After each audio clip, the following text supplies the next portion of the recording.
Então, aí fora nós vamos começar essa mesa de reforma do Código de Processo Penal. Pretendo fazer algo bem informal, né, ter uma discussão profícua entre aqui os nossos colegas. Embora estejamos em poucos, Eduardo e Alexandre, eu vou pedir que falem no microfone, porque senão não consegue gravar. Bom, o tema de reforma do Código de Processo Penal para todos nós que trabalhamos na advocacia criminal é importante, é palpitante, até porque há muito tempo o Código de Processo Penal não sofria reformas tão profundas como sofreu recentemente e se projeta sofrer outras mais profundas ainda. Por essa razão, a gente trouxe aqui do Rio Grande do Sul, o Dr. Alexandre Wunderlich, né, nosso amigo, nosso parceiro antigo, professor da PUC do Rio Grande do Sul, é diretor da Escola Superior de Advocacia da OAB, também daquele estado, e como estamos aqui, não estamos no Rio Grande do Sul, eu posso falar, é titular do escritório, que eu reputo o escritório de advocacia criminal mais importante do estado, o maior escritório de advocacia criminal de lá. Lá eu não posso falar isso, seria apedrejado, mas aqui eu posso falar. Do outro lado, o doutor Eduardo Ferrari, também advogado criminal aqui em São Paulo, titular de um dos grandes escritórios da capital, professor de Direito Penal do Departamento de Direito Penal da Universidade de São Paulo e conselheiro da Associação dos Advogados, meu colega lá. Eu vou passar já direto a palavra para o Alexandre. A ideia é que a gente tem aqui umas regras de exposição, não é? Então, são 50, 40 minutos para o expositor, depois eu passo a palavra para o debatedor, que vai ter de 25 a 30 minutos para levantar algumas polêmicas, depois a gente faz uma tréplica e depois a gente passa a palavra 30 minutos para conversar entre todos nós aqui presentes. Tá, mas nós vamos fazer isso de uma maneira bem informal, porque estamos em poucos, massacrados pelo público do Código de Processo Civil, como sempre. Sempre quando tem uma concorrência assim, é um massacre para a gente do processo penal. Mas vamos lá. Alexandre, obrigado pela disponibilidade de ter vindo de longe e espero que você volte outras vezes. Bom dia a todos.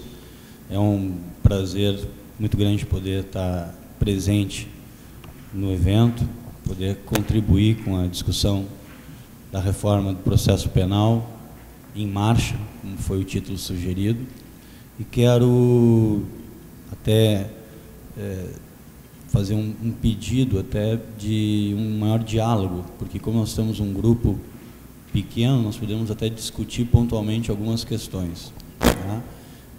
Como não pode deixar de ser, né? Eu quero agradecer muito ao Leonardo Sica pela possibilidade.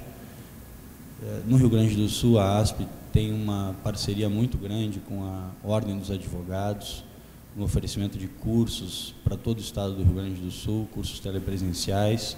Então, lá no meu estado, nós conseguimos levar eventos de porte nacional para o advogado que está lá na fronteira com a Argentina, lá na fronteira com o Uruguai. E nós temos lá, Leonardo, vários colegas uruguaios e argentinos que atravessam a fronteira para assistir os cursos da ASP que chegam nas cidades fronteiriças lá, como Uruguaiana, como Bagé, como Santana do Livramento. Então, isso para nós, enquanto gestores da Ordem, é uma coisa muito gratificante ver que se pode levar um pouco da academia, um pouco da jurisprudência dos tribunais superiores para todos os rincões do estado lá do Rio Grande do Sul. Eu tenho uma admiração muito grande pelo trabalho do Leonardo, acadêmico, advogado, ele sabe disso, e da mesma forma do Eduardo Ferrari, que é um grande amigo, parceiro de advocacia, que sempre me incentivou muito em vários trabalhos que nós tivemos a oportunidade de acompanhar. Tenho uma relação familiar muito grande com o professor Miguel Reale Júnior. Então, essa proximidade com o Eduardo e poder tê-lo aqui para dialogar é realmente bastante gratificante para mim. Colegas, o que eu pretendo fazer? Diante das reformas, nós poderíamos tratar das últimas reformas, poderíamos tratar dos projetos em andamento e do Código de Processo Penal integralmente feito pela comissão do ministro, presidida pelo ministro da STJ, Milton Carvalho. Então, o campo é vasto. Tá? O que eu pretendo fazer? Né? Centralizar um pouco mais nas questões do sistema processual e da superação do sistema inquisitivo pelo sistema acusatório e, no que me parece mais importante, na questão da gestão da prova. Tá? a questão da gestão da prova da última reforma de dezembro de 2008, no que tange ali aos artigos da administração da prova pelo juiz, que foi um dos pontos de maior discussão no processo penal nos últimos tempos. E quero iniciar fazendo um contexto que acho importante, tenho feito sempre isso no início das falas, né? Uma introdução ao contexto social e à crise que nós estamos vivendo. E eu acho que isso ela não pode passar ao largo da discussão. E realmente, eu penso, estou convencido disso, que nós vivemos numa nova ordem, uma ordem de tempo, espaço, velocidade, uma ordem de aceleração, uma ordem de velocidade. E esse contexto passa pela definição do que eu entendo por processo e sistema processual e que em que realidade esse processo está inserido hoje, que é um panorama da sociedade contemporânea, um panorama da sociedade complexa, um panorama da sociedade de risco, um panorama da sociedade que é conhecida pela sociedade de consumo, pela sociedade da velocidade. Tá? Tem um sociólogo francês chamado Jean Baudrillard, que morreu faz poucos anos, que diz que o homem da opulência não é mais, como sempre foi, rodeado por outros homens, mas sim por objetos. É o processo de coisificação do homem. Isso é inegável. Né? Se nós pegarmos todos esses autores mais contemporâneos, que tem François Lyotard, o Zygmunt Bauman, todas essas pessoas que estão falando hoje em pós-modernidade, todas essas autores que estão falando em crise de paradigma, e buscar nesse discurso, numa leitura mais transdisciplinar entre a nossa ciência e as demais, para fazer o contexto do que é o processo. A angústia do processo, do tempo, da morosidade, o que para nós é muito caro, é muito rico reconstruir esse fato penal pretérito com cautela, para que se tenha um processo eticamente justo, nessa perspectiva, no imaginário social, para o senso comum, pela velocidade dos fatos, é muito difícil para o leigo entender as razões de uma, não vou dizer que uma morosidade do processo, mas as razões de um processo lento, calmo, de reconstrução de um fato que realmente tenta chegar a uma conclusão ética e justa. Tá? Isso tudo é inegável, porque nós vivemos num outro ritmo social, que é o ritmo da aceleração, na dromologia. E o real passa a ser irreal e a virtualidade, até mesmo em termos de processo. E aqui quero fazer um parênteses. O Rio Grande do Sul implantou, em janeiro de 2008, um sistema de processo penal eletrônico. Nós temos lá, no Tribunal Regional da 4ª Região, o EPROC. Eu diria para os colegas, se não tiveram ainda a oportunidade de ter uma experiência com o processo virtual, diria para que comecem a pensar seriamente sobre a existência de um processo virtual, porque a ideia do Tribunal Regional Federal e do CNJ é implantar o EPROC em todo o território nacional. E o EPROC tem dado sinais evidentes de que os advogados não estão preparados para essa nova realidade virtual. O sistema é inoperante em muitas possibilidades. Para fazer uma juntada de documentos, 10 a 15 minutos para poder fazer o upload desse documento, para poder fazer a juntada. Nós não temos acesso aos autos nos flagrantes. A Polícia Federal escaneia os inquéritos da forma que ela quer e encaminha para o juízo como bem entende.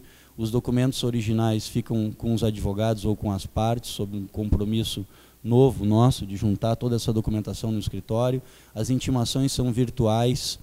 Se nós não abrirmos lá o sistema num prazo de 10 dias, o cômputo do prazo inicia automaticamente, ou seja, essa realidade é uma realidade avassaladora, não para os grandes escritórios de advocacia que vão acabar se implementando, mas para os pequenos advogados e os advogados já com mais história na advocacia, os mais antigos, né, isso vai realmente afetar. Isso faz parte de uma lógica que nós não podemos dizer, olha, nós não vamos mais trabalhar com essa possibilidade, nós não queremos o EPROC. O EPROC foi imposto aos advogados lá no Rio Grande do Sul, não teve nenhum período de experiência, um período piloto, não existiu. Né? Então isso, no meu humilde entender, é, de fato,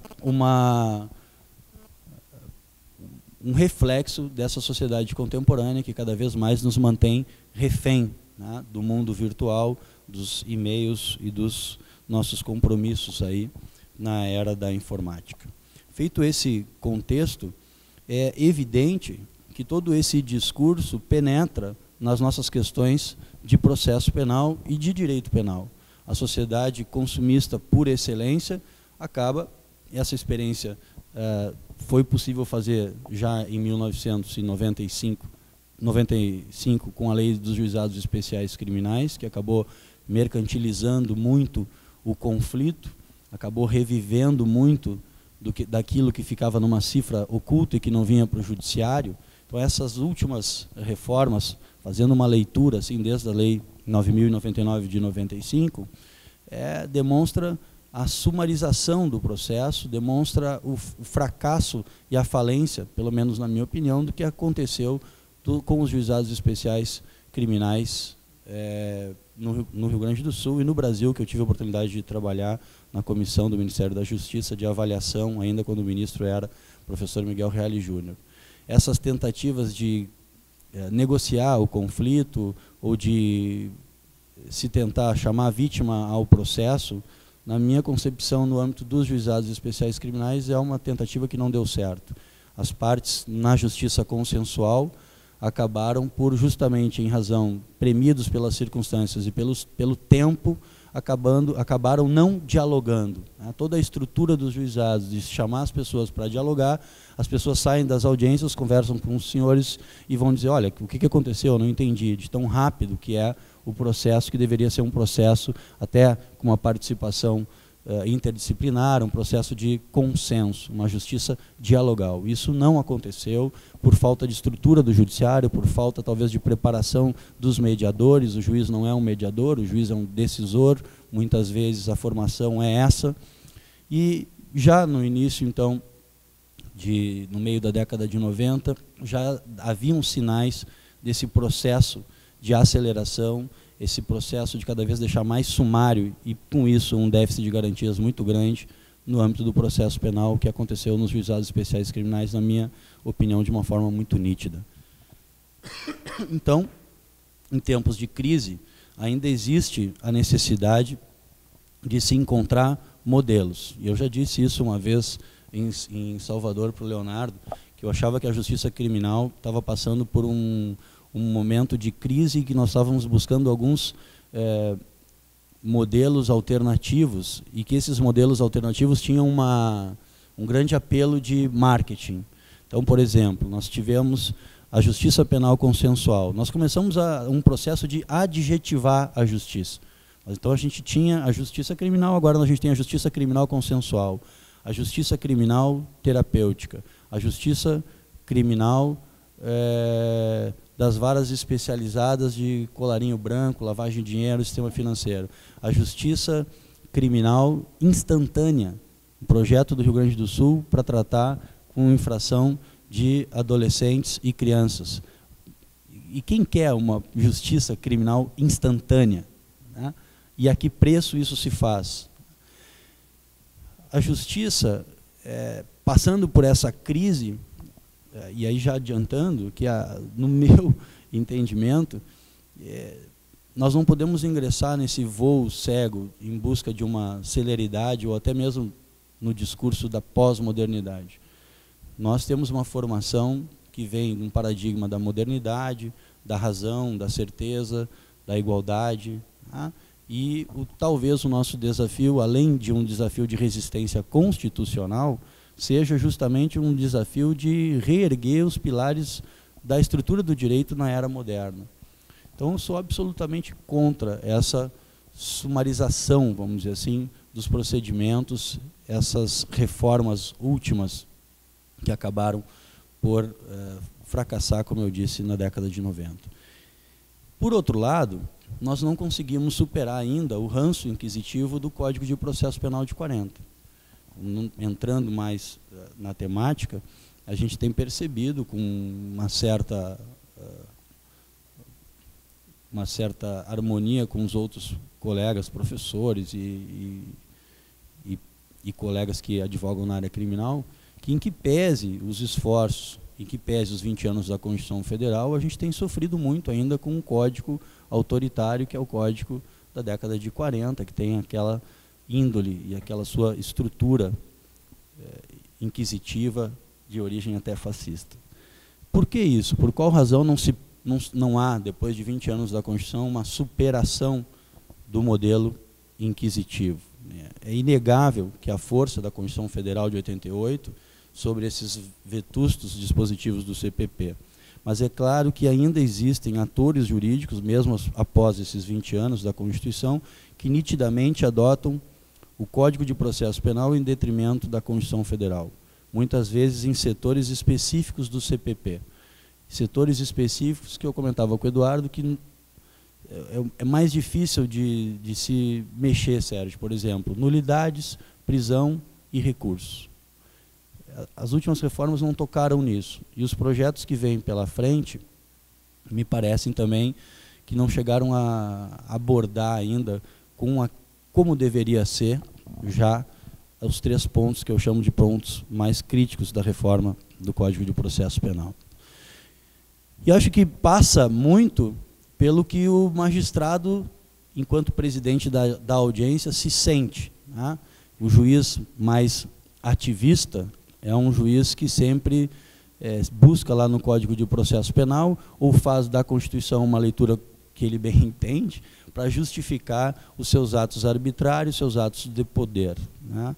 A superação do modelo inquisitivo depende, então, da adoção às inteiras do modelo acusatório, um juiz espectador do processo, não um juiz ativista e gestor da prova, um Ministério Público acusador, mas, sobretudo, fiscal da lei, e uma defesa pública e privada efetivas, um processo de equiparação de armas, de igualdade de tratamento, de possibilidades, instrumentos, possibilidades materiais para os atores do processo e os sujeitos processuais.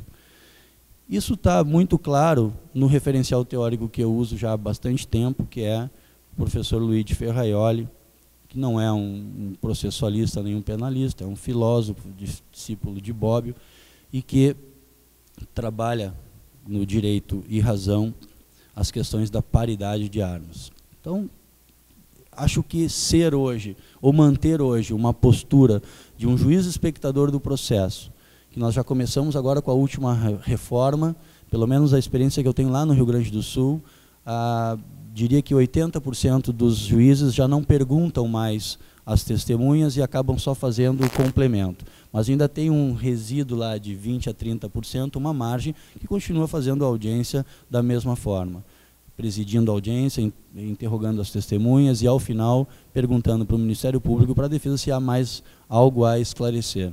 Depois da decisão do STJ anulando uma dessas audiências feitas dessa forma equivocada e contra a nova redação do CPP, a coisa tentou tomar corpo à jurisprudência majoritária. Isso, num parâmetro de igualdade de partes no processo penal, de um sistema de índole acusatória, que, na minha opinião, o professor Geraldo Prado tratou bem disso logo após a Constituição de 88, no sistema acusatório dele, que já deve estar na 6ª, 7ª edição, me parece que é a questão fundamental. Essa consciência do juiz, essa consciência do Ministério Público e da defesa, e na defesa nós não temos ainda uma estrutura de defesa pública efetiva, em que pese os esforços dos defensores, pelo menos no Rio Grande do Sul, nós ainda temos comarcas sem defensores, não permite uma equiparação de armas no palco do processo penal. E a reforma não mudou isso. Na minha opinião, não sei se o Eduardo concorda, mas tinham 2 correntes na década de 90, iniciando 2000, sobre o processo penal. Tinha uma corrente da professora Ada Pellegrini Grinover, professor Scarense, professor Magalhães, vários outros colegas já mais da nossa geração, vamos dizer assim, vou te incluir na nossa geração, Eduardo, né? Discípulos da professora Ada, com algumas teses de doutorado, né? Que diziam o seguinte, olha, o Badaró, que escreveu sobre o ônus da prova, que dizia o seguinte, não, o juiz pode produzir a prova, isso não viola, em linhas gerais, não viola o sistema acusatório. O juiz pode agir de ofício, o juiz pode ser o gestor, isso não significa que vá ruir um sistema de igualdade de armas. Para quem vinha de uma lógica de um sistema inquisitivo como o nosso, onde, por exemplo, o recurso de ofício era sempre contrário aos interesses do acusado, em favor da sociedade, na absolvição sumária, na concessão de habeas corpus, na reabilitação do preso, ou na 1521 de 51, na Lei de Economia Popular, lá no artigo 7º, no arquivamento do inquérito, Getúlio Vargas, naquela época lá do Tribunal do Júri, montado com 15 donas de casa para julgar aqueles que vinham espoliando economicamente a sociedade, também usou desse recurso ex officio colocado na mão do juiz. Para quem vinha dessa lógica de 1940, de recorrer contra o réu, ao contrário, não se recorrer de ofício quando o réu tem um patamar de pena que se pode estabelecer de 20 ou 30 anos, por exemplo, para ver se a condenação, a pena privativa de liberdade foi adequada e foi correta. A nossa lógica invertida foi muito penoso, vamos dizer assim, para os operadores tentar superar a questão do juiz como um juiz ator, como um juiz gestor da prova. Tá? Isso aos poucos, com essa teoria da professora Ada, e aí entrando mais na teoria geral do processo, como o processo penal, como, não como uma teoria geral autônoma, mas como uma teoria derivada do processo civil. E em contrapartida, eu não sei se estou correto, estou colocando essa questão à discussão, uma outra teoria geral do processo, capitaneada pelo professor Jacinto Nelson de Miranda Coutinho, da Federal do Paraná, pelo Geraldo Prado, no Rio de Janeiro, que foram quem realmente escreveram mais, produziram mais sobre a questão do sistema, dizendo ao contrário do que disse, por exemplo, o Gustavo Badaró, na tese primorosa dele sobre ônus da prova, dizendo que o juiz não pode. E, na minha formação, o Geraldo Prado teve um papel muito importante. Eu conheço o Geraldo há mais de 10 anos, seguramente, e aquele texto marcou muito o sistema acusatório, marcou muito, talvez, a minha geração de estudiosos ali do processo penal, dizendo e defendendo isso. Nós defendíamos com muito vigor, até nos encontros entre os institutos, entre as associações, nas audiências públicas, que eu tive a oportunidade de participar com a professora Ada Pellegrini Grinover, com o professor Geraldo Prado e em tantos eventos, defendíamos isso. O juiz é espectador do processo, o juiz não pode gerir a prova. Só que essas duas correntes, eu poderia chamar uma mais tradicional e uma um pouco mais crítica, né?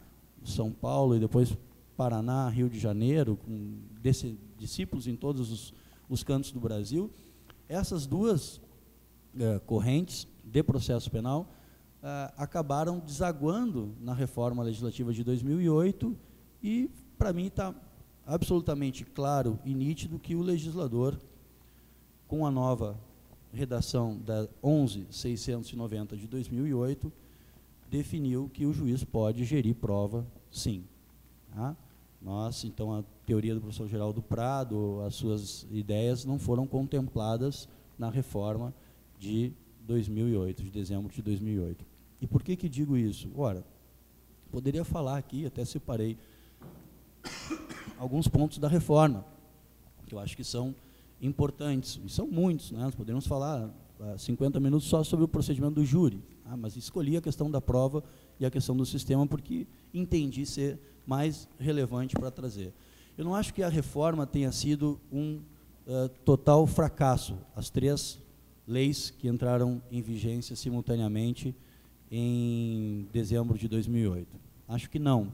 Teve alguns pontos positivos.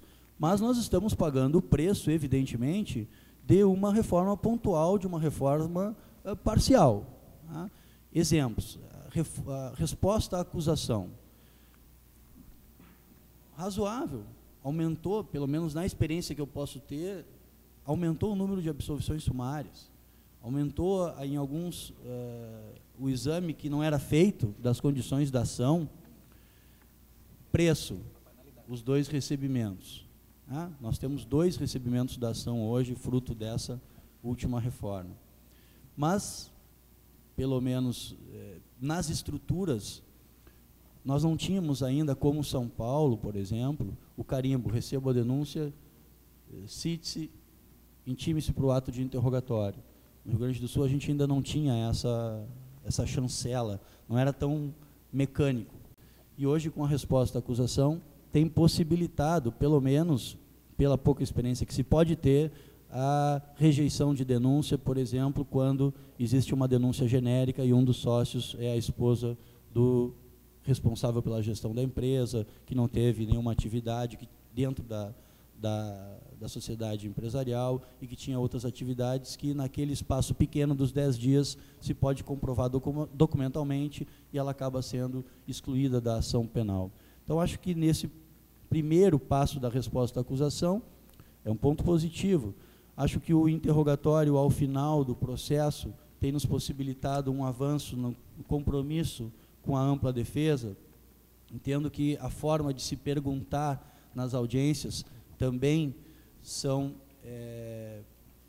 pontos positivos da reforma. Acho que o advogado hoje tem que estar mais preparado, o Ministério Público também mais preparado para os atos processuais de oitiva de testemunhas. Agora, existem coisas da reforma que eu acho totalmente desnecessárias, das últimas 3 reformas. A cientificação da vítima, por exemplo, que, sobretudo, burocratiza ainda mais o procedimento. A questão também da reparação civil na sentença penal, me parece que não é o caminho de se achar dentro do processo penal a reparação civil, acho que são coisas diferentes. Nós pagamos um custo muito alto por essa confusão entre processo penal e processo civil, em teoria geral única. E no procedimento do júri, alguns pontos positivos também no que tange a não abertura dos outros votos do Conselho de Sentença para manter o sigilo, a questão polêmica da presença ou não do réu no ato do julgamento, e se modernizou um pouco o júri, e aqueles júris longos com as leituras de peças, e nós sofremos um pouco com a diminuição de tempo, que eu não concordei com isso, achei que ficou pouco tempo para casos complexos no júri.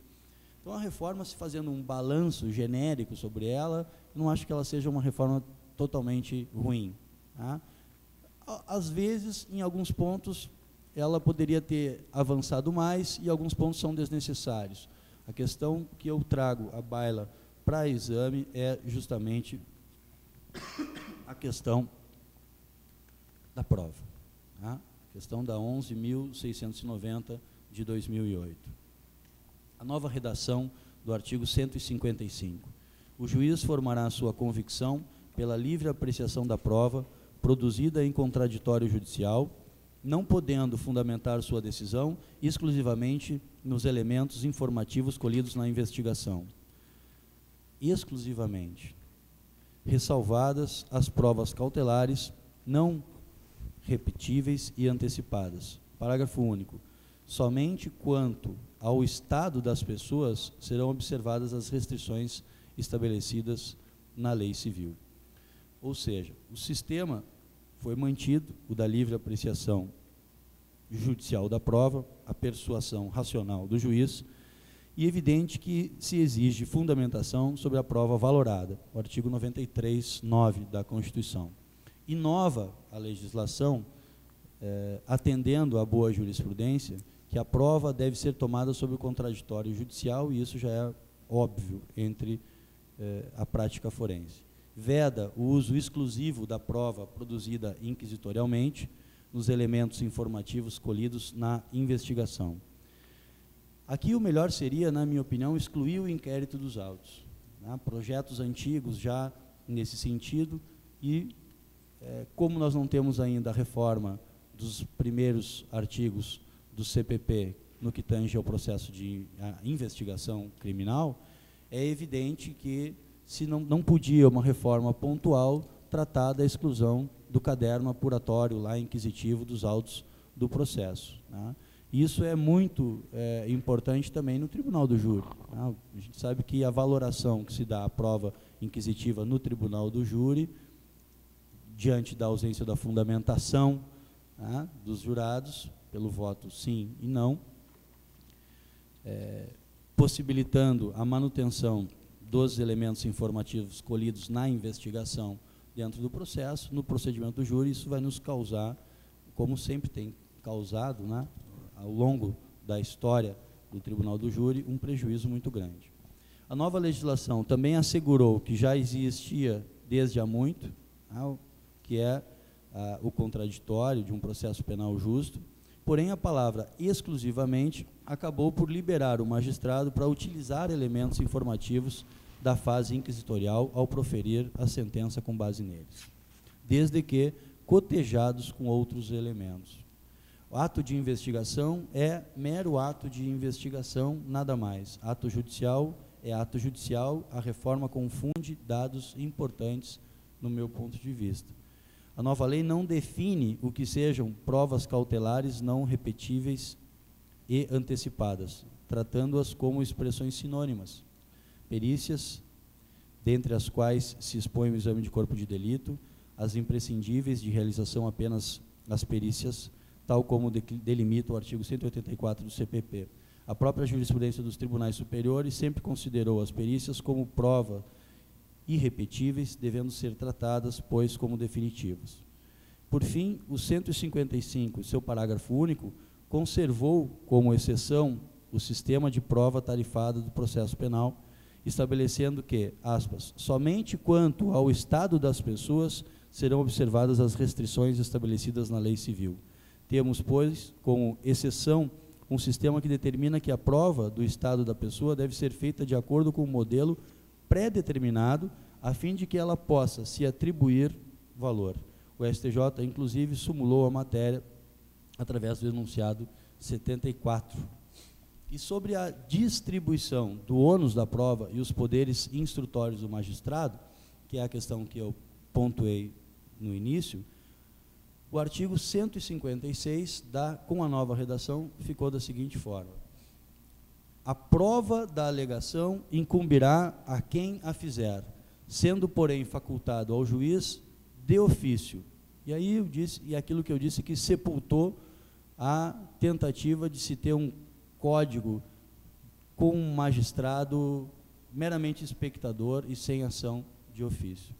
A prova da alegação incumbirá a quem a fizer, sendo, porém, facultado ao juiz de ofício ordenar, mesmo antes de iniciada a ação penal, a produção antecipada de provas consideradas urgentes e relevantes, observando a necessidade, adequação, proporcionalidade da medida. Determinar, no curso da instrução ou antes de proferir sentença, a realização de diligências para dirimir dúvida sobre ponto relevante. Autorizado a ação do magistrado, porque a dubiez do texto, que fala em dúvida sobre o ponto relevante é o ponto que o magistrado entende por ele como fulcral ou necessário para ele decidir o caso. E isso pode acontecer uma ação do magistrado pró-acusação ou em benefício da defesa. E eu não estou dizendo aqui, ou não é essa a minha ideia, de que ele possa agir de ofício pendendo ou buscando elementos probatórios para um juízo de convicção que ele já sabe qual é, em prol da acusação ou em prol da defesa. Isso porque ele só tem um caminho, o magistrado, num sistema acusatório puro.